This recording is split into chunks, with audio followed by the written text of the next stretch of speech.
अस्सलामुअलैकुम दोस्तों, मैं हूं राव कमर रिजवान और आप देख रहे हैं मेरा यूट्यूब चैनल। आज जो रुदाद मैं आपको सुनाने जा रहा हूं वो बहुत सी लड़कियों की जिंदगी की कहानी होगी। बेशक गांव की जिंदगी पुरसुकून होती है, लेकिन इस सुकून में भी तलातुम छुपा होता है। ये किसे मालूम कि जो जिंदगी इतनी अच्छी और पुरअमन नजर आती है, दरे पर्दा किस कदर कठिन है। आइए ये कहानी आपको उसी की जुबानी सुनाते हैं। अब्बा ने गांव के प्राइमरी स्कूल से मुझको 5वीं पास करा दी, लेकिन भाई को पढ़ने के लिए मामू के पास शहर भेज दिया था। जमान भाई जब भी शहर से आते अखबार रसाले ले आते और मैं उन्हें पढ़ते वक्त गुजारती। यूं मुझ में पढ़े लिखों जैसा शऊर पैदा हो गया। मेरी मंगनी अपने चचाजाद मुअज्जम से उस वक्त हुई थी जब मैं पांव पांव चलती थी। गांव में लड़कियों के लिए शादी ब्याह एक दिलचस्प मौजू होता है। जो ही लड़की जरा बाशऊर होती है, उसके कानों में कुछ इस किस्म के फिक्रे गूंजने लगते हैं। ये अपने चचा की बहू बनेगी और ये तो अपने खालाजाद की मंगेतर है। यूं लड़कियों के दिलों में बचपन से ही मोहब्बत के बुत बनाकर बैठा दिए जाते हैं और वो कच्चे जहनों की लड़कियां उनको बेइख्तियार होकर पूजती रहती हैं। कभी ये ब्याह कामयाब हो जाते हैं और कभी ये बुत वक्त के हाथों शिकस्ता होकर रेजा रेजा हो जाते हैं। मेरे साथ भी किस्मत ने कुछ अजीब ही खेल खेला। हुआ यूं कि मुअज्जम की बहन फरजाना, जो मेरे भाई की मंगेतर थी, वो मेरी सहेली भी थी। हमारा हर वक्त का साथ था कि घर आंगन एक था, जबकि कमरे अलहदा अलहदा थे। वालिद और चचा ने अपने आबाई घर को अभी तक तकसीम नहीं किया था। हमारा रहन सहन दुख दर्द मुश्तरका थे। मेरे बचपन का मंगेतर मुअज्जम जिस तरह मेरे दिल का हुक्मरान था, वैसे ही मेरी चाचाजाद फरजाना का मंगेतर जमान उसके ख्यालों का बादशाह था। जमान गर्चे मेरा भाई था, मगर मैं सच कहूंगी कि मुझको अपने भाई से ज्यादा अपनी सहेली फरजाना से मोहब्बत थी, जो दिल की गहराइयों से जमान को चाहती थी, जबकि वो इंतहाई लापरवाह और बेनियाज लड़का था। वट्टे सट्टे के बंधन थे, ताहम हम भी इस बंधन से खुश थे। मुझको ब्याह कर कहीं और जाना था और ना ही फरजाना की डोली घर से बाहर जानी थी। हम गैरों में जाने से बहुत डरते थे। खुदा जाने वो हमारे साथ क्या सलूक करें। हम तो आपस में मोहब्बत के रिश्तों में गुंधे हुए थे और ता क़यामत गुंधे रहना चाहते थे। वो दिन भी आ गया जब मेरी शादी मुअज्जम से और फरजाना की जमान से हो गई। वो दुल्हन बनी अपने बाप के घर से हमारी तरफ के घर में जमान के कमरे में ला बिछाई गई और मैं अपने चचा के बनाए हुए घर में चली गई। सिर्फ हमारे कमरे तब्दील हुए थे, घर और आंगन तो एक ही था। फिर भी बाबुल के घर से ससुराल आते आते सब कुछ बदला बदला नजर आने लगा। मेरी और मुअज्जम की बनी हुई थी, हम पल भर को एक दूसरे के बगैर नहीं रह सकते थे। फरजाना भी अपने दुल्हा की दीवानी थी, मगर जमान भाई का मिजाज मुख्तलिफ था। वो फरजाना भाभी में इतनी दिलचस्पी नहीं लेता था। उसको अपनी शरीके हयात से लगाव नहीं था। महज वालदैन के दबाव में वो इस रिश्ते पर राजी हुआ था, वरना उसके ख्यालात गांव की फिजा में महदूद न रहना चाहते थे। शादी भी वो किसी शहरी लड़की से करना चाहता था। देहात की फिजाएं जमान की सोचों का अहाता नहीं कर पाती थीं। इसकी वजह यही थी कि वो शहर में पढ़े थे और वहां की जिंदगी ने उनको मुतासिर किया था। उनके ख्याल में एक शहरी और पढ़ी लिखी लड़की ही किसी तालीम याफ्ता लड़के के मयार पर पूरी उतर सकती है, जबकि देहाती लड़कियां जो अनपढ़ होती हैं वो उनकी ज़हनी सतह की बराबरी नहीं कर सकती। और फरजाना तो देहाती लड़की थी जिसने स्कूल और शहर की शक्ल कभी न देखी थी। मेरा भाई अक्सर कहा करता था, भला देहात भी कोई रहने की जगह है? सिनेमा घर और ना यहाँ टेलीविज़न, बड़े अस्पताल और ना अच्छे डॉक्टर, सिवाय हरे खेतों और दरख्तों के क्या चीज़ है जो इंसान को भली लगे? शहर की रौनकों की तो क्या ही बात है, हर वक्त मेले का सा समा रहता है। वहां के रेस्टोरेंटों का यहाँ के गली कूचों से क्या मुकाबला, जहां पढ़े लिखे लोगों से गुफ्तगू करके मजा आता है। हम उनकी इस किस्म की बातें सुनकर यही सोचते थे कि जमान भाई एक ना एक दिन जरूर गांव छोड़कर शहर जाएंगे। फिलहाल उनका शहर जाना मुमकिन ना था। यहाँ मुश्तरका फैमिली सिस्टम के जो फवायद थे वो हमको हासिल थे। वालिद और चचा जान की मुश्तरका ज़मीन से मुश्तरका पैदावार जो सारे ख़ानदान के लिए खुशहाली का बाइस थी, हमारी इसी वजह से इलाके में ज़्यादा अहमियत थी कि दोनों भाई एक दूसरे का जोर बाजू थे। आपस की मोहब्बतें दुख सुख में एक दूसरे पर जान देना वो नेमतें थीं जो हमको शहर में जा लेने से नहीं मिल सकती थी। जमान भाई ने काफ़ी कोशिश की कि उनको शहर में मुलाजमत मिल जाए, लेकिन कोई अच्छी मुलाजमत ना मिली। उन्होंने गांव आकर शादी तो कर ली, लेकिन अब यहां खुद को मजबूर ख्याल करने लगे थे। उनका दिल भी खेती बाड़ी में नहीं लगता था। घर में बीवी ना भाई तो मर्द घर से बाहर वक्त गुजारने लगते हैं। यही हुआ। फरजाना से भाई का दिल ना लगा, ज्यादा वक्त घर से बाहर गुजारने लगे। उनको ताश खेलने का बड़ा शौक था। वो ताश की बाजी लगाने साथ वाले गांव के नंबरदार हयात खान के डेरे पर चले जाते, जहां उनके साहबजादे के साथ 2-4 बाजियां लगाकर अपने दिलो दिमाग की घुटन का इलाज कराते थे। मलक हयात का घराना हमसे ज्यादा अहमियत का हामिल था। उनकी जमीन ज्यादा थी और वो ज्यादा दौलतमंद लोग थे, ताहम तालीमी लिहाज से पीछे थे। मलक साहब के बच्चों ने मैट्रिक से आगे ना पढ़ा था।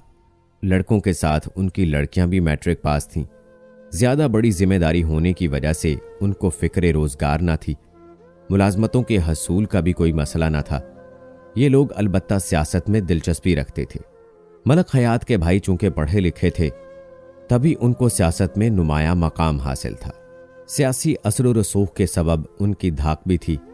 कहना चाहिए कि इलाके के मुअज़्ज़िज़ीन में ये एक नुमाया घराना था।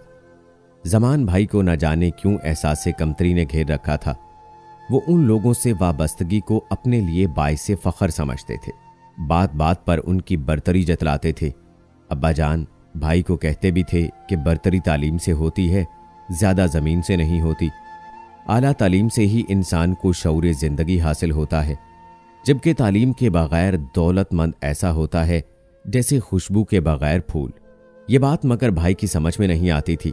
मुझे जमान भाई से और कोई गिला नहीं था, सिवाय इसके कि वो अपनी बीवी फरजाना को कुछ नहीं जानते थे, उसे अहमियत देते और न उसकी कदर कीमत जानते थे, जैसे फरजाना उनकी जिंदगी में कोई फालतू शय हो।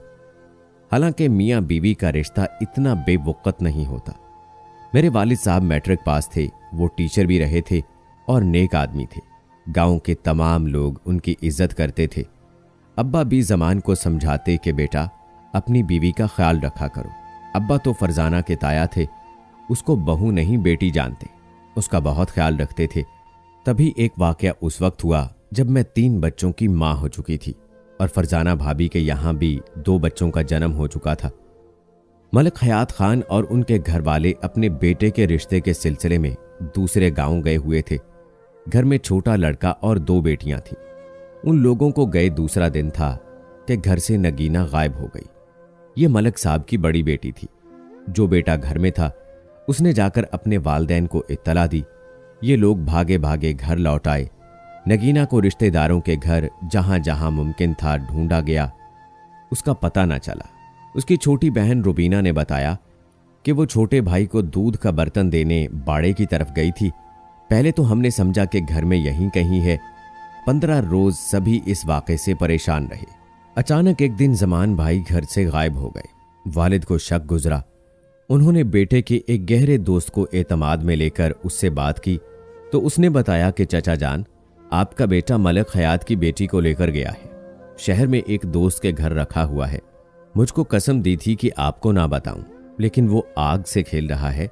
आपको खबर करना जरूरी समझता हूं, वरना आपका सारा घराना इस आग की लपेट में आ जाएगा। करीम बख्श ने सही कहा था। ये मामूली इत्तला न थी। वालिद साहब के तो पैरों तले से जमीन निकल गई। करीम ने मजीद बताया कि दोनों ने छुप कर निकाह कर लिया है और जिस दोस्त के घर छुपे हैं वो वकील का बेटा है। वालिद साहब मलक हयात खान के मुकाबिल एक कमजोर शख्स थे। वो किसी सूरत उनसे टक्कर नहीं ले सकते थे। ये मामला तो फिर मलक हयात खान की बेटी का था। उनकी इज्जत व नामूस का मसला था। 2 दिन तो वालिद और चचा सर जोड़कर बैठे रहे। दोनों भाई गुमसुम थे कि अब क्या होगा और क्या करें, लेकिन चुप रहने में भी भलाई न थी। ये बात एक न एक दिन मलक साहब के इल्म में आई तो उसको सारे घर और पास पड़ोस में भी ढूंढा। सभी ने बताया कि हमारे घर नहीं आई है। मलक साहब ये सारी रुदात सुनकर परेशान थे। मुखालिफों पर शक था, उनके खिलाफ रपट लखवा दी। नगीना की तलाश जोरों शोर से जारी थी। उसका सराग ना मिला। जमान भाई बदस्तूर घर में मौजूद थे, लिहाजा उन पर किसी को शक न गया। यूं भी मलक साहब जमान पर एतमाद करते थे। उनको शुबा भी ना हुआ कि यह लड़का उनकी बेटी को ले जा सकता है। वो तो खाल उधेड़ कर रख देते। हम भी इज्जत वाले थे, वो हमारी औरतें भी उठवा सकते थे।